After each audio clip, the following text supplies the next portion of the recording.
Let's see. Good review, great review. You're copying him. Do more budget phones. I hate you. Great review, budget phone, budget phone. Okay. What's good, guys? Austin here, and you guys have been asking me to stop focusing so much on the flagship latest spec stuff and start focusing a little bit more on budget and more affordable options for consumers. So here it is. Your prayers have been answered. If for some reason you've been praying about this, it's kind of weird. But anyways, here it is. This is a budget phone that I've been using for about a month, and it's pretty good. This is the Alcatel OneTouch Idol 3. It's a 5.5-inch phone that is trying to perform like a flagship without breaking the budget, without breaking the bank. So anyways, let's get into the video. So this is a 5.5-inch phone, and you might categorize it as a fairly large phone, but when you start to consider it against other flagships like, say, the LG G4 that I have right here, they're basically the same size. So it definitely fits into flagship category in terms of the size that we're moving into nowadays. But it has a 5.5-inch screen, and the build quality is actually pretty decent, especially when you realize that it's made out of plastic. So, oh hey, this is what I deal with. Hey, that's my best friend, Alan. That's like 100 billion hits right there, boy. Enjoy that. So that just happened. So the build quality now, just to take a quick look around the device, I actually really like the design. It's simple enough and it does a lot of things right. First of all, it has a pretty symmetrical design. On the back, they have a 13 megapixel camera, which is flush with the back of the phone, which is something you don't see nowadays. Although the camera quality isn't that great, but we'll get into that in a minute.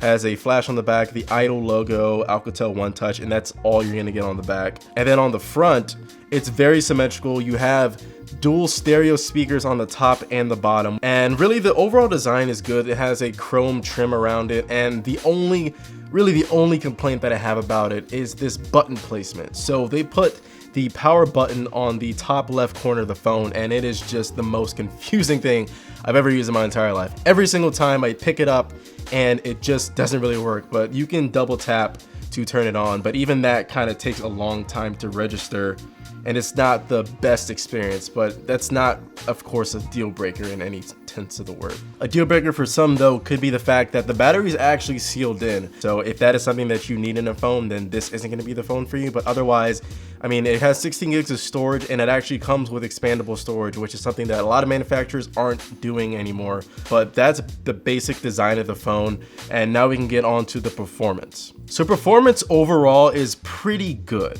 You're not going to get flagship performance, I'm going to say that up front.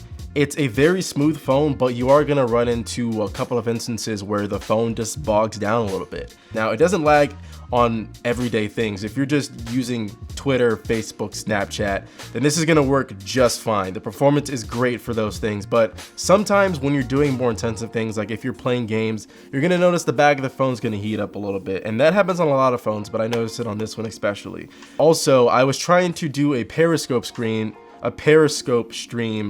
a couple weeks ago, and I noticed that I was asking people how the quality was on the phone, and people were just telling me that it was awful. And so I thought maybe it was just my internet connection. Well, I actually just switched over to the LG G4 and things went smoothly, perfectly, and it was all over the same Wi-Fi connection. So that's just one of the instances where I realized that this might not be able to do everything perfectly, but it can do things well enough that you shouldn't really be worried about performance unless you're playing like extremely intensive games. Maybe this is not the phone that you want to get, but for just about everything, it's going to perform as well as any other phone would. In terms of the software side, it's running Android 5.0 Lollipop, which is great because I still have a Droid Turbo, which is, it's not even running Lollipop. And one of the selling features was that you're going to get instant updates.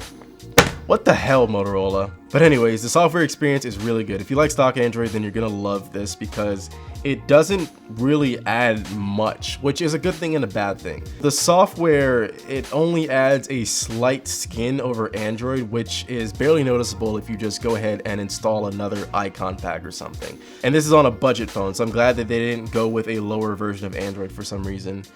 Oh, Motorola, I don't know what you're doing. I think one thing that they're really trying to stress, which I kind of find as a gimmick but can be useful in some situations, is the fact that the screen is actually reversible. So I was talking about the symmetry of the phone earlier. Well, actually, if you pick it up this way, then it'll work this way. But if you pick it up this way, it'll go ahead and rotate and you can use it either way. And so my first thought was, well, I know that it has dual speakers, so that's fine, but wouldn't the microphone be on top if you tried to do that? Well, actually it has a microphone on the bottom and on the top. So you can pick this up and you can just go, like you can just go. Anyways, let's go ahead and move on to the camera. The camera on this is extremely hit or miss. That's all I can say about it. Again, this is the budget phone, so I can't knock it too much because this phone only costs $250, but you will either take pretty good photos or pretty bad photos. They're never really on the extreme end. They're never like super fantastic photos, but they're also never like extremely unusable photos. They're just meh. So the last thing that I want to talk about is battery life, and just like everything else on the phone, it's just good enough. So like I said, the battery is just under 3,000 milliamp hours and it's gonna last you the whole day. I mean, I can get about 4 to 5 hours of screen on time, which is pretty good considering other phones like the S6, which I'm not even gonna talk about that battery life. This will get you through the whole day with some, moderate usage. If you're just, you're not streaming videos, all throughout the day, it's gonna have no problem getting you throughout the day. Like everything on the phone is just good enough that I can recommend it because it just works. It's solid, it has great battery life, has okay camera, it has okay performance, and for the price range, of course, it's probably one of the best you can pick up. But that is my review of this. If you guys enjoyed the video, be sure to thumbs up. As always, if you haven't already, be sure to subscribe. Thank you guys so much for watching, and I'll catch you in the next one. Whew, I think I'm done.